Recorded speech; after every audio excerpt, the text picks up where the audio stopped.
Don't you step on a snake. Don't you ride in a plane. Don't you eat a 건강한 한 주 보내셨습니까? 생방송 건강클리닉 윤보리입니다. 평소 다리가 피로하고 무겁거나 쥐가 나고 잘 붓는 증상 겪으신 분들 많으시죠? 이러한 증상들은 다리 혈액순환이 잘 되지 않아서 피가 역류하면서 나타나는 증상들인데요. 흔히들 서서 일하는 사람들에게 잘 생긴다고 하는 하지정맥류는 다리의 핏줄이 울퉁불퉁하게 솟아나는 병입니다. 우리나라 성인 4명 중 1명꼴로 앓고 있을 정도로 아주 흔한 질환인데요. 하지만 치료하지 않고 방치하게 되면 나중에 피부 궤양 같은 합병증이 올 수도 있다고 해서 위험하다고 합니다. 그래서 오늘 생방송 건강클리닉에서는 하지정맥류의 치료에 대해 자세히 알아보는 시간 마련했습니다. 오늘도 여러분을 위한 2대의 상담 전화 활짝 열어놓고 있습니다.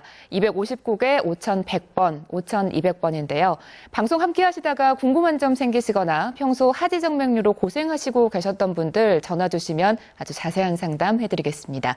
그럼 오늘 이 시간 여러분께 하지정맥류에 대해 아주 친절한 상담해 주실 전문의 선생님 소개해드리겠습니다. 외과 전문의 최현철 선생님 모셨습니다. 반갑습니다. 네, 하지정맥류는 다리의 혈액순환이 잘 되지 않아서 생기는 질환이라고 알고 있습니다. 핏줄이 울퉁불퉁하게 튀어나오고 또 보기에도 좋지 않아서 여러모로 신경이 참 많이 쓰이는 질환인데요. 선생님, 하지정맥류가 무엇인지부터 설명을 좀 해주시죠. 예, 우리 몸에는 크게 혈관이 2가지 종류가 있습니다. 네. 심장과 다리를 기준으로 봤을 때 심장에서 다리로 내려오는 혈관을 동맥이라 그러고 네. 반대로 종아리에서 생긴 여러 가지 노폐물이라든지 또는 이산화탄소 요걸 싣고 다리에서 심장까지 올려보내는 혈관을 정맥이라 그러거든요. 네. 동맥은 심장이 짜주는 힘에 의해서 쉽게 내려오지만은 정맥은 종아리 근육의 수축 이완 운동을 해서 심장까지 끌어올려줘야 됩니다. 그런데 만약 우리가 수축 운동을 지속할 수는 없지 않습니까? 네. 종아리가 쉬고 있을 때는 거꾸로 내려오는 그런 역류를 잡아줘야 될 혈관 안에 어떤 구조물이 있어야 되거든요. 네. 그 구조물이 바로 혈관 판막이라고 합니다. 만약에 어떤 경우에 이 판막이 고장이 났을 때 거꾸로 역류가 많이 발생하게 되겠지요. 네. 그 역류가 많이 발생하게 되면 종아리라든지 또는 허벅지에 있는 그런 정맥들이 압력이 많이 발생하면서 늘어납니다. 그것이 조금 더 지속되면 모양이 또 울퉁불퉁하게 진행되면서 색깔도 약간 푸르스름하게 진행합니다. 네. 그리고 그 혈액의 역류에 따라서 여러 가지 증상들이 나타나거든요. 네. 그런 질병이 바로 하지정맥류라 이렇게 이해하시면 되겠습니다. 네, 하지정맥류라고 하면은 핏줄이 튀어나와서 울퉁불퉁해지는 것만 생각하기가 쉬운데 핏줄이 보라색으로 선명하게 보인다든지 또 다른 증상들이 나타난다고 하던데요. 어떻습니까, 선생님? 예, 이 분류를 설명하기 전에 잠깐 네. 제가 나무를 좀 비유해서 설명을 드리겠습니다. 네. 나무는 뿌리와 줄기와 가지가 있죠. 네. 그래서 만약에 가지가 병이 드는 수도 있고 뿌리와 줄기가 같이 병이 드는 수도 있거든요. 준비된 그림을 통해서 제가 그 비유해서 설명을 드리겠습니다. 네.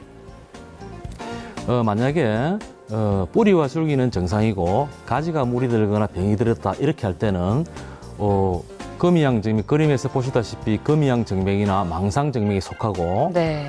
대신에 뿌리와 줄기와 또 가지가 같이 병이 들었을 경우에는 세 번째 그림에서 보는 것처럼 하지정맥류 이런 형태를 보이고 있습니다.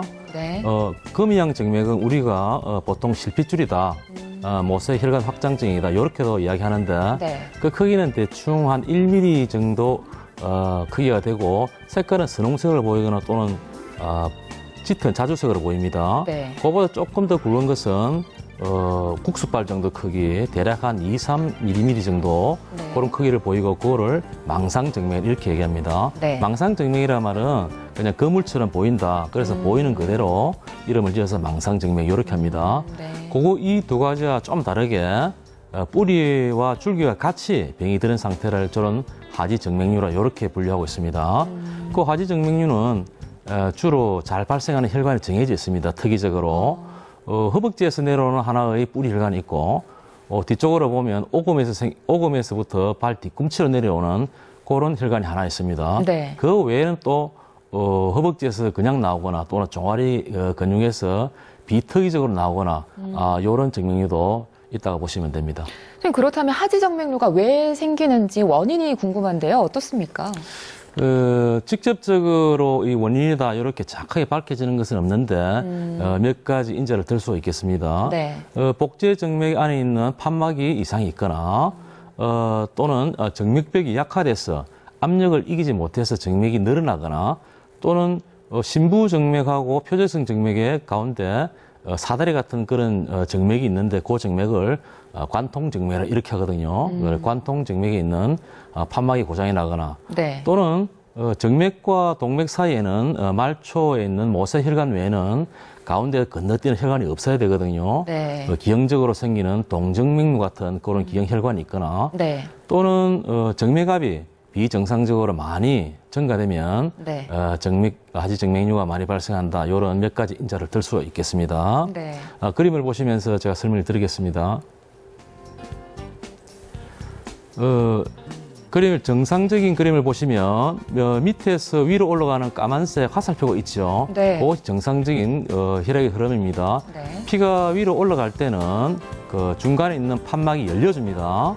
열려주는데 만약에 중간에서 중간 그림에서처럼 판막이 고장이 났을 때는 빨간색 화살표처럼 위에서 내려오는 역류가 많이 발생하게 되겠지요. 네. 그림 C에서는 역류가 굉장히 많이 발생하고 시간이 많이 흐른 그런 상태를 보여주고 있습니다. 그리고 시간이 흐르다 보니까 판막 밑에 있는 혈관들은 늘어나면서 또는 모양이 좀 튀어나오면서 울퉁불퉁하게 그런 변화를 보이고 있죠. 네. 실제로 제일 오른쪽에 보이는 그 그림은 실제 병이 난 정맥류의 혈관 실제의 모습입니다. 그런데 또 이 정맥류가 시작되는 부위에 따라서 나타나는 양상도 다르다고 하던데요. 어떤 차이가 있나요? 정맥류는 대체로 특이적으로 생기는 곳이 있고 또 비특이적으로 생기는 곳이 있습니다. 특이적으로 생기는 혈관은 주로 사타구니 팬티 라인에서부터 시작해서 허벅지 안쪽을 통과하면서 무릎 안쪽을 내려오고 네. 그다음에 종아리 안쪽으로 진행하면서 정맥류를 만드는 그런 혈관이 있는데 그거는 표재성 정맥 중에서도 네. 대복제 정맥이라 이렇게 일컫고 뒤에서 보면 두 번째 그림을 보시겠습니다. 두 번째 그림은 오금에서 생기는 그런 정맥 형태입니다. 네. 오금에서 발 뒤꿈치로 내려오는 그런 표재성 정맥이 있는데 요거는 소복제 정맥이다 이렇게 일컫습니다. 거기서 생긴 혈관들이 원인에 대해서 종아리 쪽에 저렇게 포도송이처럼 그렇게 되어 있습니다.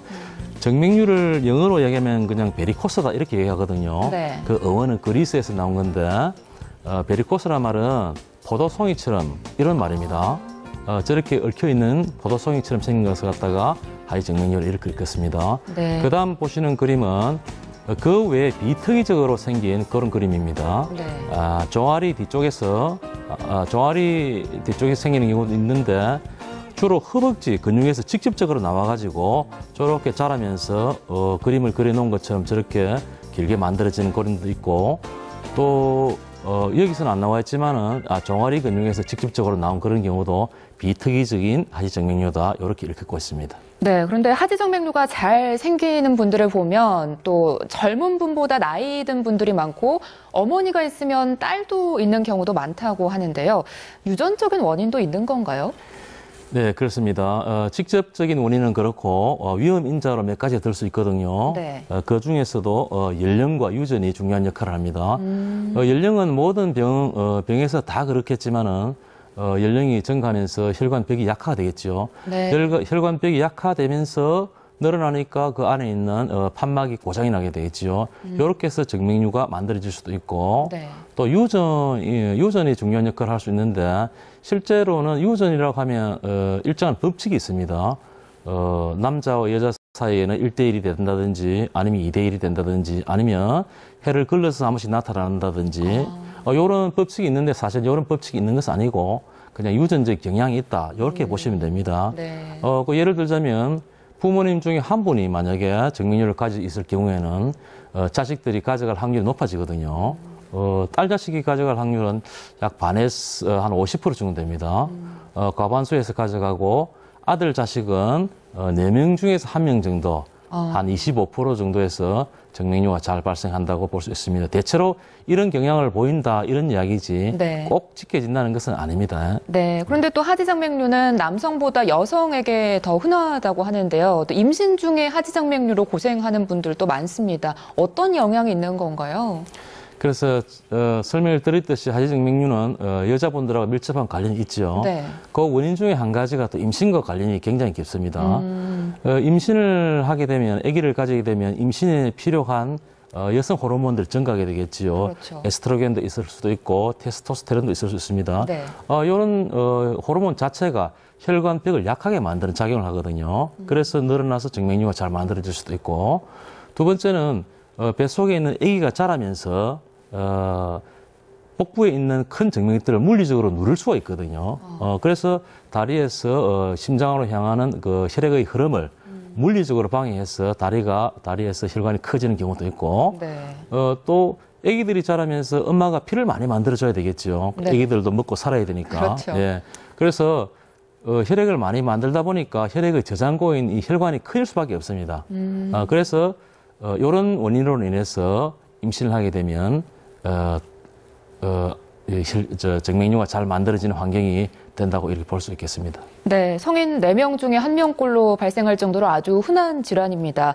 그런데 또 이 살이 많이 찐 분들이나 변비가 있는 분들이 또 잘 걸린다고 하던데 이거는 어떤 영향이 있는 건가요? 그렇지. 비만하고 또 변비가 중요한 역할을 하는데, 네. 특히 비만이 있을 경우에는 특히 이제 복부 비만이라든지 옆구리 비만 또는 허벅지 비만 이런 것들이 중요한 역할을 합니다. 만약에 비만할 경우에는 앞에 말씀드렸던 에스트로겐이라는 이 호르몬 자체가 비만 세포에 많이 축적되어 있습니다. 네. 그 호르몬의 영향으로 혈관이 확장되는 그런 역할을 할 수 있고, 또 복부 비만이 특히 문제가 될 수 있는데, 만약에 복부 비만이 심하게 되면 복압이 올라가겠죠. 네. 복압이 올라가면 마찬가지로 하지에서 심장으로 올라가는 혈액의 흐름을 물리적으로 방해를 받습니다. 그래서 잘 생긴다는 그 이유가 될 수도 있고, 네. 또는 변비가 또 중요한 역할을 합니다. 변비가 있으면 우리 배변 시에는 힘이 들어갈 수밖에 없겠죠. 그렇죠. 그럼 복압이 상승합니다. 네. 따라서 그런 것도 하지정맥류를 갖다가 잘 발생시킬 수 있는 환경이 만들어지는 것이고, 변비가 오래되게 되면 골반 안에 있는 직장이라든지 대장이 좀 커질 수 있거든요. 커지면 요놈들이 골반 안에 있는 큰 정맥들을 누를 수가 있습니다. 마찬가지로 누르면 다리에 있는 혈관이 자연적으로 늘어나겠죠. 이런 것들 때문에 변비와 또는 비만이 중요한 역할을 할 수 있다고 보시면 됩니다. 네, 하지정맥류 하면 오래 서서 일하는 사람들에게 잘 생긴다는 인식이 있어서 또 직업병이라고 하기도 합니다. 오래 서서 일하는 게 정말 이 영향을 많이 끼칠까요? 네. 사람들이 뭐 오래 서서 일을 안 할 수는 없지 않습니까? 네. 그래서 오래 서서 단지 일을 한다는 그런 게 중요한 게 아니고, 네. 오래 서서 이때 운동을 안 하는 경우가 문제가 될 수 있습니다. 예를 들자면 공장에 있는 컨베이어 벨트 앞에서 뭐 물건을 검사한다든지 제품을 만든다든지 이런 분들하고, 또 수술실에서 장시간 서서 수술하시는 분들이나 또 도와주시는 간호사들, 네. 또는 대형마트에서 캐셔 일을 하시는 분들, 네. 이런 분들은 그냥 가만 서서 일을 할 경우에 무리가 원인이 될 수 있는데요. 네. 이런 분들은 종아리 수축 근육이 없는 상태입니다. 없는 상태이기 때문에 피가 장시간 밑으로 처지게 됨으로써 혈관벽이 그 수압을 이기지 못하게 되는 환경이 되겠죠. 네. 그래서 문제가 될 수 있고, 만약에 오래 서서 일을 해야 될 경우에는 까치발 운동이라 해서 발 뒤꿈치를 이렇게 들고 내려주고 이런 운동이 있습니다. 네. 그런 운동을 하면 혈액순환에 많은 도움이 될 수도 있겠지요. 예. 그리고 그것도 여의치 않을 경우에는 탄력 스타킹을 신어줘서 네. 조금 혈액순환에 도움을 줄 수 있는 그런 방법도 있습니다. 네, 하지정맥류의 위험 요인으로 호르몬, 임신, 비만, 변비, 또 오래 서서 일하는 것, 운동을 또 잘 하지 않는 것과 연관이 있다고 하니까요. 주의가 필요하겠습니다. 생방송 건강클리닉 오늘 이 시간에는 하지정맥류에 대해 자세히 알아보는 시간 갖고 있습니다. 259개 5100번, 5200번으로 여러분의 상담 전화 기다리고 있는데요. 지금 상담 전화가 연결되어 있습니다. 전화 받아보겠습니다. 여보세요? 여보세요? 네, 안녕하세요. 네, 수고하십니다. 네, 어떤 증상 있으신가요? 저는요, 네. 이 발가락 쪽에서요, 이렇게 걸으면은 이렇게 딱 그 심줄이 딱 맞히는 그런 기분이 있거든요. 그런데 병원을 제가 몇 번 다녔는데 주사를 그 심줄이 있는 쪽으로 이리저리 해갖고 하더만은 한 달쯤 다니는데 병명을 잘 모르겠다면서 딴 병원으로 가봐라 하면서 그러더라고요. 그래서 지금 이게 나와서 제가 이것도 하지 정맥에 되는 건가 싶어서 지금 전화 드립니다. 안녕하십니까? 네, 안녕하세요. 예, 고민이 많으시지? 아, 예. 예. 거기 발가락에 힘줄이 나왔다고 그랬지? 심줄이 나온 건 아니고 심줄이 제가 이렇게 걸으면은 예. 심줄이 딱 맞히는 기분이고 가다가 하고 다리를 하고 걸음을 못 걷겠어요. 그러면 딴 데는 만져도 괜찮고 다 괜찮는데 걸을지기는 그렇습니다. 아, 그렇습니까? 네. 제가 들어본 결과는 힘줄이라고 하시는데 혈관하고 조금 구별을 하셔야 될 것 같거든요. 네. 그 발가락에는 관절이 많습니다. 그렇죠? 네. 발가락 관절이 많은데 그 관절 사이에는 인대들이 참 많습니다. 네. 그래서 인대들이 많으면 걷다가 보면은 부딪히는 경우도 있고 관절이 틀어지는 경우도 있겠지요. 네. 막 그것 때문에 아픈 것 같은 생각이 듭니다. 네. 그래서 직접 보지는 못하겠지만 아마 요거는 관절이라든지 인대와 관련된 증상이 아닌가 그렇게 생각이 들거든요. 네. 관절 아니면 인대. 예. 그래서 그럼 만약 이거를 예. 외과에 가서 치료를 해야 됩니까? 정형외과? 예, 정형외과라든지 또는 통증 클리닉 요런 데 가시면 도움을 또 받을 수 있겠습니다. 예. 예, 더 궁금하신 점은 없으신가요? 아유, 그 말씀만 드려도 제가. 네. 예. 네, 오늘 감사합니다. 네, 오늘 전화 고맙습니다. 네, 감사합니다. 수고하세요. 네, 생방송 건강클리닉 최현철 외과 전문의 모시고 하지정맥류에 대해 자세히 알아보고 있습니다. 하지정맥류가 생기면 다리가 울퉁불퉁 이렇게 힘줄이 튀어나와서 보기 싫은 것도 문제지만 이보다 더 문제는 이 정맥류 흐름에 이상이 생긴다는 건데요. 하지정맥류의 증상은 어떻게 나타나나요? 예, 이런 정맥류의 증상들은 주로 크게 두 가지 기전으로서 나타납니다. 혈관이 늘어나면 그 주위에 있는 작은 신경들이 자그마한 신경이 눌러질 수 있겠지요. 네. 그 눌러짐으로 해서 나타난 증상들은 몇 가지 있거든요. 네. 좀 팅글팅글한 느낌이 든다든지 저린다든지 이런 거는 신경이 눌려져서 나는 증상들이고 대부분의 증상들은 혈액이 정체돼서 정체됨으로 해서 나타날 그런 증상들인데 주로 호소하는 증상들은 다리가 무겁다든지 또는 쉽게 피곤하다든지 네. 또는 잘 붓는다든지 또는 너무 다리가 종아리가 터질 것 같다. 이런 팽창감을 호소하시는 분도 있고 또 특징적으로 하지정맥류 초기에 잘 나타나는 증상이 있는데 주로 밤에 주무실 때 네. 특히 새벽녘에 기지개 켤 때 쭉쭉이 켤 때 다리가 지가 나면서 통증이 호소하시는 그런 분도 많고 네. 이런 분들이 있는 반면에 대부분 정맥류가 있어도 한 반수 정도에서는 이런 증상이 없이 그냥 미용적으로 보기 싫어서 미용적으로 고민하시는 분들이 한 반수 정도 됩니다. 그래서 증상이 있는 분들도 치료를 하지 않고 놔두면 또 피부 색깔이 조금 거무스름하게 변할 수도 있고 또 그 부위에 습진성 이런 피부 변화를 보일 수도 있고요. 네. 또는 가려움점을 동반한 그런 피부 질환도 보일 수가 있습니다. 네. 또 그 조금 더 지나면 합병증이 또 올 수 있겠지요. 네. 그런 증상이 대부분입니다. 다리가 붓고 저린 증상이 나타나도 뭐 피곤해서 그렇겠지, 조금 더 있으면 괜찮아지겠지 하고 방치하는 분들이 많습니다. 선생님, 이렇게 하지정맥류를 치료하지 않고 방치하게 되면 어떤 질환들이 나타날 수 있나요? 정맥류는 특징적으로 한마디를 해보세요. 이렇게 하면 네. 정맥류는 만성 진행성 질환이다. 이렇게 얘기할 수 있겠습니다. 네. 계속적으로 진행합니다. 왜냐하면 사람이 서 있어야 하기 때문에 만약에 누워 있거나 앉아 있으면 이런 증상들이 잘 안 나타나고 또 진행도 안 하겠지요. 네. 어차피 서가 있어야 되니까 치료를 안 하고 서가 있으면 합병증으로 올 수가 있습니다. 합병증이 올 수 있는데 또 다 올 수 있는 것은 아니고 하지정맥류가 얼마나 심하느냐에 따라 다를 수도 있고 네. 또 하지정맥류가 고만고만하게 있다가 또는 갑자기 진행하는 경우가 있거든요. 네. 요때 또 잘 올 수도 있고 또 여자보다는 남자 쪽에서 또 잘 올 수가 있습니다. 네. 요거는 아마도 여자분들은 조금만 있어도 병원에 와서 치료를 받고 하는 그런 경향이 있지만은 남자분들은 심해서 올 경우가 대부분이거든요. 네. 저 그림에서 나타난 걸 제가 설명을 드리겠습니다. 네. 주로 발목 주위에 저렇게 합병증이 잘 옵니다. 네. 혈관이 확장되면서 색깔도 조금 거무스름한 것도 있고 붉은 것도 있죠. 네. 저런 경우에는 피부 오염하고 염증하고 같이 온 경우이고, 그 오른쪽으로는 조금 더 심하면 정맥염이 같이 온 상태입니다. 그다음에 세 번째 그림처럼 하지 부종이 저렇게 심해서 마치 저것도 진행을 하게 되면 부었다가 안 부었다 이런 경향을 보이면서 피부가 굳어지면서 좀 딱딱해지면서 가죽처럼 그런 변화를 보일 수도 있습니다. 네.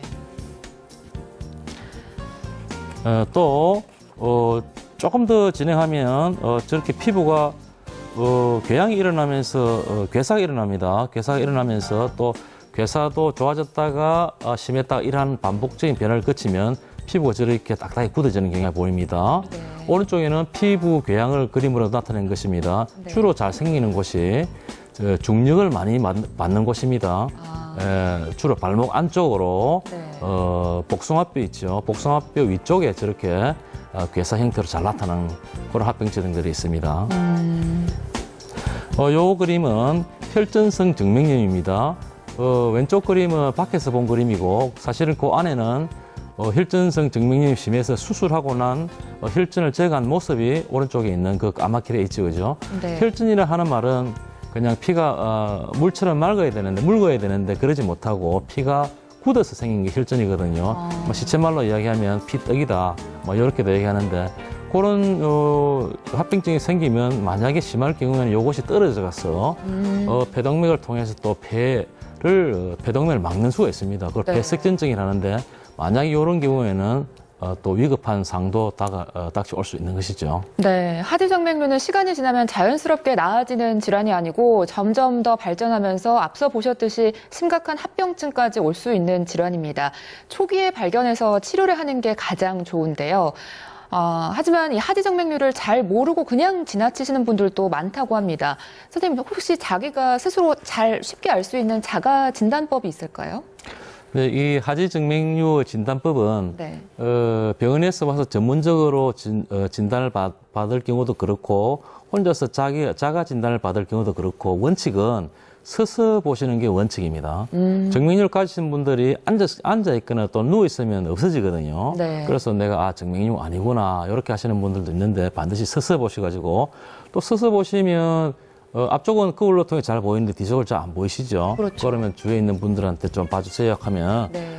이렇게 정보를 또 얻을 수 있겠죠. 네. 그런 혈관이 좀 튀어나왔거나 색깔이 변한 상태에서 보시는 것처럼 몇 가지 증상들이 같이 있다. 증상들을 보면 다리가 무거운 느낌이 있거나, 또는 10분만 걸어도 피곤하거나, 또는 쥐가 잘 나거나, 또 저녁이면 다리가 잘 붓거나, 또 꾸불꾸불한 혈관이 눈에 잘 보이거나, 또는 피부병이 같이 생겨 있거나, 네. 이렇게 몇 가지 증상들이 있으면 내가 하지정맥류가 있구나라고 의심하시고 네. 전문적인 진료를 받아보시면 좋겠죠. 네. 늘 다리가 무거운 느낌이거나 쥐가 나고 또 붓기가 잘 붓기도 한다면 병원을 통해 정확한 검사를 받아보는 것이 좋겠습니다. 그렇다면 병원에서는 어떤 검사로 진단을 하게 되나요? 병원에 오시게 되면 요즘에는 혈관 초음파로 거의 대부분의 정보를 얻을 수가 있는데, 네. 과거에는 정맥 조영술이라든지 광혈류 측정법 이런 것도 조금 번거로운 이런 검사법들이 있었습니다. 예를 들어서 정맥 조영술 같은 경우에는 정맥류 안에다가 조영제를 집어넣습니다. 조영제를 집어넣어서 시간대별로 사진을 찍거나 또는 포지션을 움직여가면서 사진을 찍다 보니까 환자도 좀 불편하고 아픈 경우도 가끔 있었거든요. 네. 그렇다고 해서 그 정보들이 대체로 그렇게 정확하지 않은 그런 단점이 있었습니다. 그래서 요즘에 그런 검사법을 잘 안 쓰고 혈관 초음파를 가지고 거의 모든 정보를 다 얻을 수 있거든요. 아까 말씀드렸다시피 서서 다리 한 손으로는 종아리를 짜주고 한 손으로는 이렇게 초음파를 갖다 대면서 혈액의 흐름이 내려가느냐 올라가느냐, 요것을 판단을 해가지고 정맥류가 있느냐 없느냐 이렇게 진단을 내리거든요. 네. 그 진단뿐만 아니고 실제로 혈류의 속도가 얼마나 되는지, 또는 역류하는 양이 얼마나 많은지, 또는 관련된 혈관의 직경이 얼마나 큰지, 또는 연관된 혈관들이 얼마나 얽혀 있는지 이런 것들 정보를 한꺼번에 또 얻을 수 있어서 또 간편하게 하는 그런 장점도 있습니다. 네. 보시는 그림은 초음파 검사 결과의 그림입니다. 주로 혈액의 흐름을 갖다가 소리로도 판단할 수도 있고 색깔로도 판단할 수 있거든요. 네. 그 왼쪽 그림은 보시면 구름처럼 두 개의 아래 위로 그림이 있습니다. 그 가운데 가는 실선으로 가로 그림이 있는데 위쪽에 생긴 그 구름 같은 그 그림이 하지정맥류의 진단을 나타내는 것이고요. 오른쪽 그림은 색깔로서 나타내는 것입니다. 네. 빨간색이 많을수록 역류의 양이 많고 파란색이 많을수록 정상적 흐름이 많다. 요 그림에 보시면 현저하게 빨간색이 많죠. 네. 그래서 요 진단 하지정맥류의 경우에 이렇게 나타나는 것이 특징입니다. 그 외에 또 그 외에 CT나 MRI를 또 찍을 수가 있는데 이런 거는 대부분 다른 기형 혈관이 많다거나 의심이 되거나 또는 다른 장기와 관련이 있을 것이다라고 의심이 될 때는 CT라든지 MRI를 추가해서 찍을 수 있지만 대부분 다 혈관 초음파로서 정보를 얻을 수가 있습니다. 네, 이번에는 하지정맥류의 치료에 대해 알아보겠습니다. 초기에 심하지 않은 경우는 운동이나 압박 스타킹을 신으면 도움이 된다고 하던데요. 자세히 설명을 좀 해주시죠. 네, 운동요법과 압박 스타킹이 굉장히 중요한 부분을 차지하는데 실제로 운동요법이라는 것은 네. 증상을 완화시키거나 또는 하지정맥류가 생겼을 때 진행을 어느 정도 완화시키는 그런 역할을 하지 이것이 근본적으로 치료를 목적으로 하기에는 조금 무리가 있는 그런 운동입니다. 스타킹도 마찬가지입니다. 네. 주로 좋은 운동은 아까 말씀드렸듯이 까치발 운동 같은지 또는 발목 돌리기 운동이라든지 네. 또는 앉아있을 경우에는 엄지발가락을 올렸다 내렸다 이런 운동이라든지 좋고 또 그것도 피치 못할 경우에는 스타킹을 착용하시면 도움이 되겠지요. 또 임신을 했을 경우라든지 또는 오래 있어서 운동이 부족할 경우 달력 스타킹을 신으면 예방에도 좋고 증상 완화에도 도움이 많이 됩니다. 네, 그런데 뭐 의료용 압박 스타킹도 있지만 미용적인 목적으로 이렇게 신는 압박 스타킹도 있잖아요. 이런 일반 압박 스타킹도 도움이 되나요? 어떻습니까? 질문을 많이 하는 가운데 보통 이런 질문이 많이 있거든요. 네. 그냥 의료용 압박 스타킹은 신기가 불편하니까 대신에 집에 가서 그냥 패션 스타킹, 여성용 스타킹 신으면 되지 않겠느냐 이런 질문을 많이 하시거든요. 네. 그것을 제가 조금 설명을 드리면 압력이 굉장히 중요합니다. 우리 패션 스타킹의 압력은 대부분 한 5 정도 됩니다. 5mmH 정도 되고 반면에 압력 스타킹은 한 20에서 한 30 정도 그 정도 돼야 효과가 있거든요. 그래서 한 5배 내지 6배 정도를 끼워 신어야 예방 효과가 있을 정도로 나타나는데 그래서 패션 스타킹은 크게 효과가 없고 반드시 압력 스타킹을 신어야 효과가 있다 이렇게 되시면 되고 그런데 또 중요한 것은 그러면 압력 스타킹 신으니까 다리가 쪼여서 오히려 혈액의 흐름에 장애가 안 됩니까? 이렇게 물어보시는 분 많거든요. 네. 그런 경우는 제가 조금 설명을 드리겠습니다. 네. 만약에 풍선을 불 경우에 처음에 늘어나기 직전에 가장 힘이 들죠. 네. 그러고 나서 조금씩 늘어날수록 압력이 약해지면서 불기가 쉬워집니다. 마찬가지거든요. 네. 같은 재질이라면 직경이 작을수록 압력이 세지고 직경이 클수록 늘어날수록 압력이 약해집니다. 그래서 우리 발을 보면 발목이 가장 직경이 작죠. 그 부위에서 압력이 가장 크고 허벅지로 올라올수록 굵어지니까 그 부위에서로 압력이 낮아집니다. 그 압력이 분포로 보면 마치 이제 깔때기처럼 이렇게 돼 있거든요. 네. 그래서 피를 밑에서 위로 이렇게 짜주는 역할을 하게 됩니다. 그래서 오히려 느끼는 것과 달리 혈액의 순환은 오히려 밑에서 짜주니까 다리가 가벼워지는 그런 효과를 노릴 수 있겠죠. 네. 하지정맥류는 단순히 보기 안 좋을 뿐만 아니라 방치하게 되면 나중에는 피부 궤양 같은 심각한 합병증까지 불러올 수 있습니다. 빨리 발견을 해서 치료를 하는 게 가장 좋은데요. 선생님, 초기에는 주사 치료도 가능하다고요? 네. 치료를 이제 크게 보면 이제 혈관 경화요법, 요 주사요법이라 하죠. 그다음 네. 일반적인 수술법, 그다음에 레이저라든지 고주파를 이용한 이런 수술법, 요런 대체로 나누는데 네. 앞전에 조금 전에 그 그림을 보셨다시피 나무에서 예를 들다시피 만약에 가지가 일부 물이 들었거나 병이 들었을 경우에는 요거는 가지를 그냥 잘라버리면 되죠. 그 부분만. 네. 거기에 가지에 자르는 그런 치료법이 바로 이 혈관 경화요법입니다. 즉 다시 말하면 망상정맥이라든지 또는 모세혈관 확장증, 이런 경우에는 그 부위만 없애버리면 됩니다. 왜냐하면 뿌리 혈관이 튼튼한 상태이기 때문에. 네. 그때는 주사요법으로서 그 부위를 주사를 놓게 되면 잠깐 멍이 들어있다가 또는 시간이 지나면서 싹 없어지겠지요. 네. 준비된 그림을 보시면 제가 설명을 드리겠습니다. 네. 오른 왼쪽 그림이 치료되기 전의 사진이거든요. 여기는 검사를 반드시 하셔가지고 뿌리 혈관이 튼튼하다는 것을 확진이 돼야 됩니다. 네. 그래서 저 부위에다 직접적으로 혈관 경화제를 주사를 하게 됩니다. 주사를 하게 되면 그 부위가 조금 딱딱해지기도 하고 통증이 조금 느껴질 수도 있습니다. 조금 더 지저분해질 수도 있고요. 네. 그 시간이 지나면서 점점점 좋아지고 자연적으로 좋아지는데 대략 한 6개월 정도 지나면 깨끗하게 예쁜 다리를 만들 수 있거든요. 저 그림은 4개월 후의 사진이거든요. 네. 조금 더 지나면 더욱더 예쁜 다리가 만들어질 수 있고요. 그 다음에 혈관 경화 주사를 그러면 저런 경우에는 몇 번 정도를 맞아야 되느냐 이것도 궁금하십니다. 요거는 대체로 한 서너 번 정도 맞으면 되는데 경과를 봐가면서 여기 정해집니다. 처음부터 여기 몇 번 이렇게 정해지는 게 아니고 한 서너 번 놓고 그다음에 또 필요하면 한 두세 번 놓고 대략 저 정도 같으면 한 5번 내지 6번 정도 주사를 맞으면 깨끗해지리라 그렇게 생각이 됩니다. 네. 다리가 붓고 핏줄이 서고 또 나중에는 피부에 궤양까지 생길 수 있는 게 하지정맥류입니다. 발견해서 치료를 하고 또 미리 예방할 수 있다면 더 좋겠죠.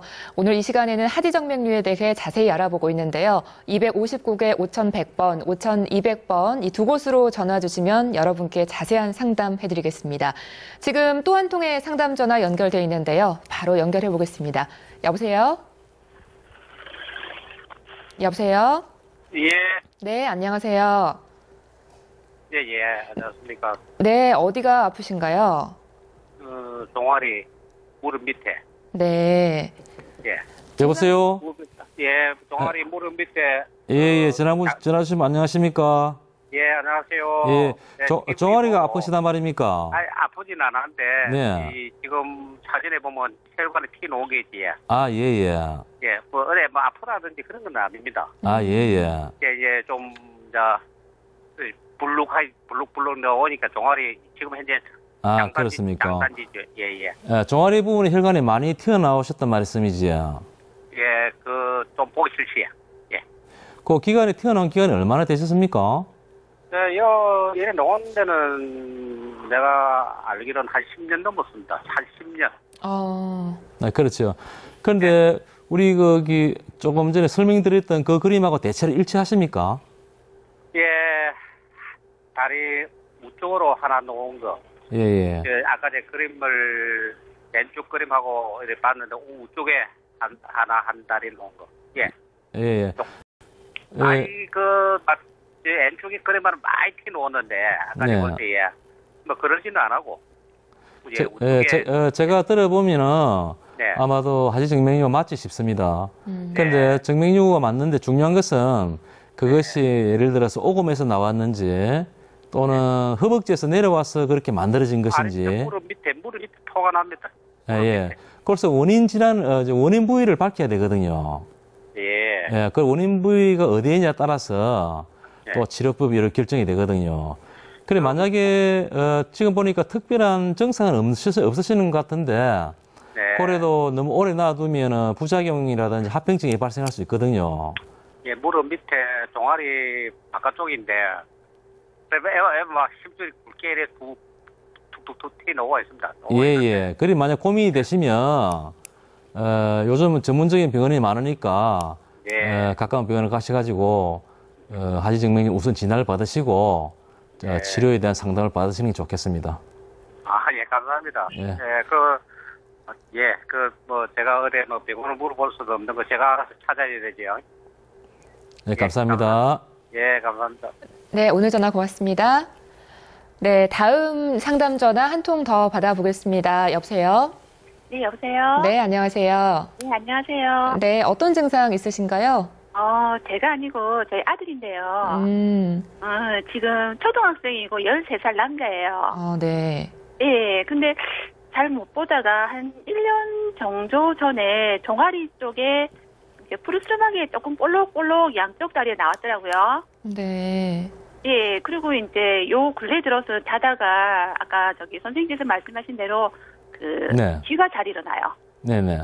예, 그래서 자다가 막 주무르고 하거든요. 네네. 근데 이게 초등학생이 이렇게 정맥류가 이렇게 나타나도 되는 건지, 네. 예, 또 치료를 어떻게 해야 되는 건지, 네네. 예, 성인이 아니다 보니까 조금 걱정이 돼서요. 아, 그렇죠. 어머니 걱정이 많으십니다, 보니까. 네, 아, 뭐, 그렇게 걱정하지 마시고요. 네. 혹시 어머니나 아버지의 정맥류를 가지고 계십니까? 아니요, 없습니다. 없습니까? 네. 그럼 그게 어릴 때부터 있다가 조금 자라서 그렇게 보일 수도 있거든요. 아, 그래요? 예, 네. 두 가지 정도를 제가 예측을 할 수 있는데, 네. 실제로, 전형적인 하지 정맥류가 자라서 그렇게 보일 수도 있고요. 네. 또 어린 애기니까, 네. 하지 정맥류 외에, 네. 이런 혈관 기형이 있을 수 있습니다. 아, 네. 예, 정맥 기형이라든지 동정맥류라든지 이런 혈관 기형이 있을 수가 있으니까 네. 우선은 이게 무엇인지 이렇게 초음파를 해가지고 네. 진단 내리는 게 굉장히 중요할 것 같습니다. 그러면 진단에 따라서 지금 치료해야 될 것인지 아니면 조금 더 미루어서 애기가 크면 네. 치료를 해야 될 것인지 결정이 되겠지요. 네. 어머니 너무 걱정하지 마시고 혈관 관련 과를 찾아가셔서 네. 전문적인 진료를 한번 받아보시면 좋겠네요. 혈관 관련과라 그러면은. 주로 종합병원을 가시거나 하면 외과라든지 또는 흉부외과, 흉부외과. 예, 이런 관련 과가 있습니다. 거기 가셔서 도움을 좀 받으시기 바랍니다. 예. 저 죄송한데 그 초등학생들도 이렇게 정맥류가 좀 나타나는 경우가 조금 흔한가요? 아니면은 초등학교 수준의 정맥류는 그렇게 흔하지 않는데 네. 없다고는 볼 수가 없습니다. 드물게 가끔 정맥류를 가진 애들이 있거든요. 네. 그래서 이런 치료법들은 그리 어렵지 않으니까 네네. 어머니 지금 보니까 근심이 많으신데 예, 너무 걱정 마시고 네. 일단 진료를 먼저 받아보시는 게 좋겠습니다. 네, 알겠습니다. 고맙습니다. 네, 감사합니다. 네. 네, 생방송 건강클리닉. 오늘은 외과 전문의 최현철 선생님 모시고 하지 정맥류에 대해 알아보고 있습니다. 초기의 정맥류는 의료용 압박 스타킹이나 주사로도 해결할 수 있지만 이게 더 심해지면 나중에는 수술이 필요하다고 하는데요. 하지만 수술을 하게 되면 이 수술 때문에 또 상처가, 흉터가 생기진 않을지 걱정이 됩니다. 어떻습니까, 선생님? 네, 흉터가 좀 걱정이 되시는 분들이 왜냐하면 대부분 여성분들이니까 그렇죠. 그런 근심을 안 할 수가 없는데요. 네. 흉터가 잘 생기고 안 생기는 몇 가지 인자에 따라 조금 틀립니다. 예를 들어서 수술법이 일반 수술법이냐 아니면 레이저라든지 고주파를 이용한 수술법이냐 아니면 혈관 경화제를 이용한 치료법이냐 요것도 틀리고 또 피부 색깔이 또 영향을 좀 미칩니다. 피부 색깔이 톤이 좀 낮은 사람들, 네. 또 검은 사람들은 흉터가 좀 오래가는 경향이 있고 반대로 흰 사람들은 빨리 없어지는 경향이 있습니다. 그래서 요 있고 없고는 얼마나 빨리 좋아지고 또 늦게 요 차이는 있는데 네. 대부분의 수술법에서는 흉터 걱정은 크게 하지 않으셔도 네. 될 것으로 생각이 됩니다. 어떤 수술을 하게 되는 건가요? 주로 수술법은 예전에는 일반 수술법을 해가지고 발거술, 광범위 발거술을 시행했거든요. 네. 이 광범위 발거술이라는 것은 정맥류가 시작되는 부위에 한 2, 3cm 절개창을 냅니다. 절개창을 내어서 수술도구, 철사 같은 수술도구가 있는데 이것을 집어넣어가지고 묶어서 쭉 빼버리는 이런 수술을 하거든요. 네. 이래 하다 보면 빠지다가도 혈관이 또 끊어질 수도 있고요. 또 잔잔한 이런 신경들이 손상될 수도 있고 네. 또 출혈도 생길 수도 있고 멍이 마려서 생길 수 있거든요. 네. 대부분 또 이런 수술을 하게 될 것 같으면 마취가 전신 마취라든지 또는 척추 마취를 해야 될 경우가 많습니다. 따라서 마취 깨는 시간도 좀 걸리고 관찰할 시간도 좀 걸립니다. 네. 그래서 입원 기간이 대체로 하루 또는 2, 3일 정도는 입원 기간을 요하는 경우가 많고 그래 조금 불편합니다. 네. 그런데 대신에 요즘에는 그런 수술법 대신에 절개창을 안 내고 하는 그 수술법인데 이거는 레이저 수술법이라든지 또는 고주파 수술이 네. 이러한 일반적 수술의 단점을 보완하고 있거든요. 네. 저 그림에서 보시면 정맥류가 생긴 그 혈관에다가 가느다란 레이저 관을 집어넣습니다. 집어넣어가지고 그 시작되는 부위까지 올리거든요. 네. 올려서 맞춰서 레이저 빔을 쏩니다. 네. 쏘고 나면 쏘면서 천천히 레이저 관을 이렇게 뽑습니다. 빼내고 나면 오른쪽 그림에서처럼 레이저를 받은 부분들은 자연적으로 이렇게 쪼그라듭니다. 쪼그라들어서 혈관을 제거하는 그런 효과 같은 그런 수술법이거든요. 네. 그래서 이 수술법은 일단 절개창이 없으니까 흉터 걱정은 좀 덜 수 있고요. 네. 대부분 국소 마취에 의해서 이 진행되기 때문에 전신 마취라든지 척추 마취가 필요 없습니다. 네. 그래서 대부분 수술 후에 한 대여섯 시간 경과를 지켜보고 당일 퇴원하는 경우가 많고 길어야 하루 정도 경과 관찰로 퇴원하는 경우가 대부분입니다. 그렇다면 뭐 오래된 정맥류라든지 뭐 구불구불한 정맥류도 이런 뭐 레이저 수술로 할 수 있나요? 아니면 다른 수술이 필요한 건가요? 그래서 너무 구불구불한 경우에는 레이저관이 들어갈 수 없겠지요. 네. 이런 경우는 또 다른 수술법을 또 적용시켜야 됩니다. 네. 그것이 이제 보행성 정맥절제술을 하거든요. 그 보행성 정맥절제술이라는 것은 수술 후에 바로 보행이 가능하다. 그래서 간편한 수술법에 대해서 그냥 보행성이라는 이름을 넣었습니다. 하는 방법은 준비된 그림을 보면서 제가 설명을 드리겠습니다. 네. 요 그림은 일반적인 수술법을 나타낸 것입니다. 네. 제가 아까 설명을 드렸듯이 절개창을 2, 3cm 내고 네. 가나다나 철사 같은 그 수술 도구를 넣어서 잡아 빼는 거죠. 빼면서 혈관이 쭉 빠지는 그런 일반적인 수술법의 그림입니다. 제가 아까 장단점을 설명을 드렸죠. 네. 예. 다음 그림을 보도록 하겠습니다. 네. 요거는 보행성 정맥절제술 후에 나타낸 수술의 상태를 나타낸 그림이거든요. 네. 오른쪽, 왼쪽처럼 이렇게 꾸불꾸불한 경우에는 레이저관이 잘 들어가지 않습니다. 그렇기 때문에 그 위에다가 직접적으로 한 1, 2mm 정도의 작은 구멍을 내거든요. 내어서 우리가 뜨개질 할 때처럼 그 코바늘 있죠. 네. 코바늘 같이 생긴 그 수술 도구가 있습니다. 그걸 집어넣어 가지고 이렇게 걸어 올립니다. 몇 군데를 걸어 올려 가지고 뽑아버리게 되겠죠. 뽑아버리면 요 제거가 되는 그런 그림인데 1개월 후에 오른쪽 사진입니다. 네. 남아있는 흉터라는 것은 그냥 저기 까맣까맣하게 점처럼 남아있는데 이것도 몇 개월이 지나면 자연적으로 깨끗해집니다. 네, 한 달 정도밖에 안 됐는데도 참 좋아졌습니다. 수술 후에 흉터가 조금 보이긴 하는데 이것도 시간이 지나면 좋아지는 거겠죠? 네네. 아까처럼 여러 가지, 몇 가지 요소가 있는데 네. 어쨌든 시간이 짧고 길게 요거 차이는 있지만은 다 좋아지는 건 마찬가지입니다. 네, 큰 흉터 없이 하지정맥류 수술을 할 수 있어서 참 다행인데 수술을 하면서 정맥을 제거하니까 이게 또 혹시 나중에 문제가 생기지 않을까 걱정이 됩니다. 어떻습니까? 그래서 대부분 환자분들이라든지 일반 사람들이 그럼 이 혈관을 갖다 뽑아버리면 어떻게 우리 다리가 살 수 있겠느냐. 네. 이 문제에 대해서 상당히 고민이 많고 궁금한 점이 많거든요. 네. 제가 여기에 대한 답변은 우선 하지정맥류라는 것은 그 기전 자체가 정상적인 기능을 잃은 상태라 보시면 됩니다. 예. 그래서 우리 상수도관이라든지 관을 보시면 폐관이라 보시면 되겠죠. 그죠? 녹이 슬어서 여러 가지 오염 물질도 생기고 병도 일으키고 이러한 폐관을 그냥 두면 또 다른 문제가 발생하죠. 네. 마찬가지로 그런 혈관을 제거해버려야 그에 따른 정상이 없어집니다. 그렇죠. 예. 그러면 혈액은 어떻게 흘러가느냐. 요거 궁금하신 또 점인데 요거는 우리 다리 안에는 심부정맥이라 해서 아주 큰 혈관이 하나 건강하게 있습니다.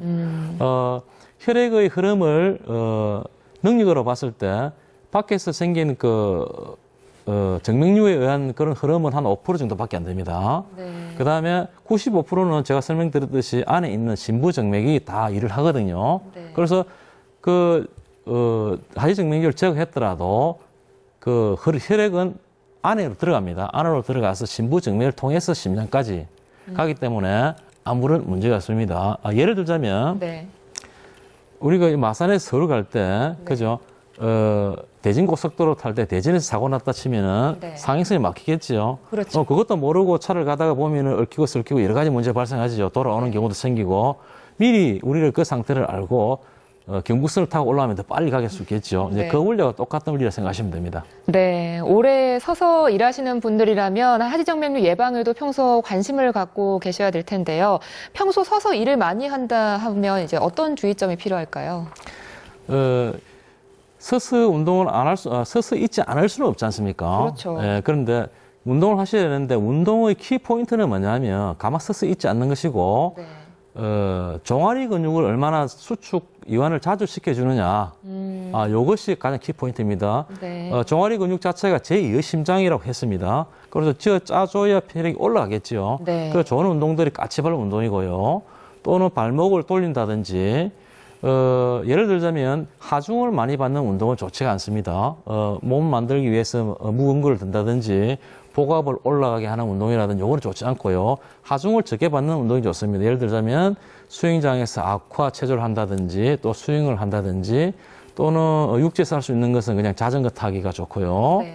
또 가볍게 운동장을 걷는다든지 이런 운동이 도움이 될 수 있다고 봅니다. 네, 하지정맥류는 다리까지 혈액순환이 잘 되지 않아서 뭉치고 울퉁불퉁해집니다. 미리 예방할 수 있다면 참 좋을 텐데요. 예방할 수 있는 방법들은 어떤 것들이 있을까요?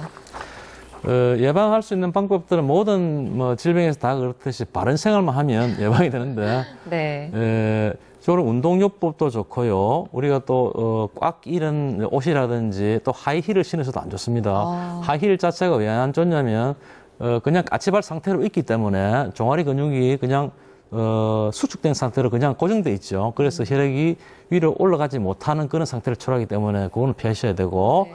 또 우리 아까 했을 비만이라든지 변비 조절하셔야 되고, 또 네. 과음, 또 흡연 이런 것도 직접적인 혈관을 확장시키기 때문에 피하셔야 되고, 수영이라든지 자전거 타기 이런 운동 즐겨해 주시는 게 좋습니다. 네, 하지정맥류 예방법을 알아보고 있는데요. 다리의 혈류 흐름을 방해할 만한 습관들은 고치고 또 운동이나 스트레칭도 당연히 도움이 되겠죠. 어떻습니까? 네, 그렇습니다. 스트레칭을 이제 도움이 되는데 스트레칭을 앉아 있을 때 네. 발가락을 갖다가 상하로 움직인다든지 네. 또는 누웠을 경우에는 자전거 탄다는 생각으로 다리를 이렇게 구르는 거 이런 것도 도움이 되고 네. 또 발목을 이렇게 누워서 교차하는 이런 운동도 도움이 되고 네. 어쨌든 상체 심장보다 다리를 높게 해서 네. 중력이 안 걸리게끔 종아리 근육의 수축 이완 운동을 촉진시키는 그런 종류의 운동들을 항상 머리에 기억하셔가지고 그런 운동을 하시는 게 좋습니다. 네. 하지정맥류는 우리나라 성인 4명 중 1명꼴로 걸릴 정도로 아주 흔한 질환이라고 합니다. 지금 이 시간에는 하지정맥류에 대해 자세히 알아보고 있는데요. 259개 5100번, 5200번 전화 주시면 자세한 상담 해드리겠습니다. 지금 또 한 통의 상담 전화가 걸려와 있는데요. 바로 연결해 보겠습니다. 여보세요? 여보세요? 네, 안녕하세요. 네, 안녕하세요. 네, 증상이 어떠신가요? 저기 되게 눈으로 봐도 이게 울퉁불퉁한 게 보이거든요. 네. 근데 아프지는 않아요. 네. 그래서 혹시나 한 10년 정도 됐는데 이렇게 계속 가면 네. 아까 보니까 뭐 염증이나 뭐 괴사 같은 거 네. 올 수 있다고 하는데 그냥 그대로 계속 가도 되는가, 꼭 치료를 받아야 되는가 싶어서요. 네, 어머니 안녕하십니까? 네, 안녕하세요. 네, 그 문제가 고민스럽다고 말씀하시는데 예. 실제로 보시면 정맥류가 있어도 증상이 없는 사람들이 한 반 정도 됩니다. 네. 그래서 어머니나 그 경우에 속하는 것 같거든요. 네. 그래서 그렇게 미용적으로는 크게 문제가 안 되십니까? 아니, 미용적으로 봐도 조금 보기가 불편하긴 한데 예. 별다른 아픈 증상이 없기 때문에 여태까지 왔거든요. 그렇죠. 예. 그래서 제가 이제 지금 그런 증상이 없는데 문제가 될 수 있는 것은 요거 지속되면 예. 합병증이 생길 수 있는 가능성에 대해서 조금 문제가 생기거든요. 네네. 예, 요것이 그냥 있다가 예. 또 나의 연세가 많아지거나 어떤 계기로 해서 여기 갑자기 또 악화되는 수가 있습니다. 예. 더 진행되면 그 진행되는 네. 순간에 합병증 발병률이 굉장히 높거든요. 예. 물론 그때 뭐 치료를 받으셔야 되는데 예. 곧 합병증이 생기게 되면 치료가 조금 어려운 경우도 생깁니다. 네, 그래서 제가 지금 예. 뭐 크게 불편함이 없으니까 예. 병원을 찾지는 않았던 것 같아요. 예, 예. 그래서 앞에서 설명을 많이 해주셔서 나한테는 개인적으로 많은 도움이 됐습니다. 네네. 너무 감사드리고요. 감사합니다. 예. 네. 그래서 요거는 이제 급한 이 하지정맥류라는 것은 뭐 총각을 다투는 그런 질병이 아니거든요. 예. 아니니까 시간 나실 때 예. 여유가 있을 때 이때 가까운 병원을 찾아가셔서 예. 진료를 받으시면 도움이 많이 되겠습니다. 정말 선생님의 많은 정보 감사드립니다. 네, 더 궁금하신 점은 없으신가요? 예. 예. 앞에 충분히 많은 설명을 들어서 네. 많은 도움이 되었습니다. 감사합니다. 네, 감사합니다. 네, 오늘 전화 고맙습니다. 네. 네. 네, 생방송 건강클리닉 오늘은 최현철 외과 전문의 모시고 하지정맥류에 대해 자세히 알아보고 있습니다. 하지정맥류 예방에 이 운동이 도움이 된다고 하셨는데요. 이 도움이 되는 운동들에 대해 자세히 좀 더 설명을 해주시죠. 다시 또 제가 조금 요약해서 말씀드리겠습니다. 네. 좋은 운동, 안 좋은 운동. 안 좋은 운동들은 네. 결국은 사람이 서 있기 때문에 피가 위에서 밑으로 처지는 이런 것 때문에 정맥류가 발생하거든요. 네. 그래서 중력에 가깝거나 또는 하중을 많이 견뎌야 될 이런 운동을 피하셔야 됩니다. 네. 예를 들어서 역기를 많이 든다든지 누워서 역기를 받쳐서 다리를 민다든지 이런 운동도 근력이나 관절에는 좋지만은 정맥의 혈액순환에 크게 도움이 되지 않습니다. 네. 이런 것은 피하시고 무중력 상태가 가장 좋겠지만 어떤 그런 환경은 우리가 만들 수 없기 때문에 네. 대체로 중력이 가지 않는 그런 운동을 하셔야 됩니다. 네. 예, 그래서 물에 들어가면 우리 피하고 물하고 거의 비슷한 그 중력을 가지기 때문에 밑으로 처지지 않겠죠. 네. 그리고 또 수행을 하게 되면 물장구를 치게 되면 종아리 근육이 발목 운동에 따라서 늘어났다 폈다 하기 때문에 혈액순환이 밑에서 위로 오는 데 많이 도움이 되겠고요. 그 비슷한 것이 자전거 타기라든지 걷기라든지 안 되면 정맥순환제를 드시고 도움을 받으시는 것도 좋고요. 네, 그런 운동들이 지금 있습니다. 그림이 나오고 있는데 설명을 좀 해주시죠. 예, 제가 말씀드린 것이 요 그림에 요약되어 있습니다. 네. 누워서 자전거 타는 운동도 좋고요. 네. 그 다음에 위에서 오른쪽에는 까치발 운동입니다. 네. 저렇게 조금 두꺼운 책을 놓는다든지 놓고 발 뒤꿈치를 들었다 놨다 그냥 가볍게 하시면 됩니다. 무리하게 하시면 또 근육에 무리가 가기 때문에 안 되고 네. 가볍게 들었다 놨다 하면 요것이 제 심장 운동처럼 쫙주니까 혈액이 위로 올라가는 데 많이 도움이 되고요. 그 다음 그림 같은 경우는 누워서 다리를 들고 발가락을 이렇게 돌려주는 운동도 좋고요. 그 다음 발목을 돌려서 혈액순환도 도움을 주고 또 발을 아래 위로 움직이면 종아리 근육의 수축 이완 운동이 촉진되겠지요. 네. 그래서 혈액순환에 도움을 또 받을 수가 있습니다. 네. 생방송 건강클리닉 오늘 이 시간에는 최현철 외과 전문의 모시고 하지정맥류에 대해 자세히 알아봤습니다. 선생님 끝으로 시청자분들께 한 말씀 해주시죠. 네, 이 하지정맥류는 특징적으로 말씀드렸듯이 만성, 진행성 그런 혈관 질환입니다. 동맥 질환 아니고 정맥 질환이죠. 그래서 또 흔히들 이 하지정맥류를 수술하게 되면 재발하는데 왜 하지 하고 이런 의문을 가지시는 가끔 있거든요. 네. 그래서 요즘에는 치료법들이 많이 발달했기 때문에 재발하지 않고 완치가 가능한 그런 질환으로 알고 계시면 됩니다. 그래서 이렇게 의구심을 가진 분들은 또 그렇게 생각하지 마시고 조기에 어차피 할 치료 같으면 조기에 하셔가지고 네. 또 남은 여생을 또 아름다운 다리를 가지고 또 행복하게 잘 살았으면 좋겠다 이런 바람입니다. 네, 선생님 오늘 말씀 고맙습니다. 네, 감사합니다. 네, 선선한 바람이 느껴지던 완연한 가을은 이제 지나가고 아침 저녁으로 정말 춥다고 느껴질 정도로 겨울이 왔습니다. 이때는 또 면역력이 떨어져서 감기 같은 환절기 질환을 조심해야 되는데요. 이럴 때 영양이 듬뿍 담긴 제철 음식을 먹으면 참 좋겠죠. 11월에 먹으면 좋은 제철 음식은 무청이라든지 새우, 땅콩 등이 있습니다. 무청은 요즘 같은 계절에 부족하기 쉬운 영양소들을 많이 가지고 있는데요. 비타민 등 각종 영양소가 많으니 챙겨 드시면 좋겠죠. 또 새우는 칼슘과 타우린이 풍부해서 고혈압 예방에도 도움이 된다고 합니다. 제철에 나는 이런 건강한 음식들 드시면서 건강한 한 주 보내시고요. 오늘 생방송 건강클리닉은 여기서 인사드리겠습니다. 함께해 주신 여러분 고맙습니다.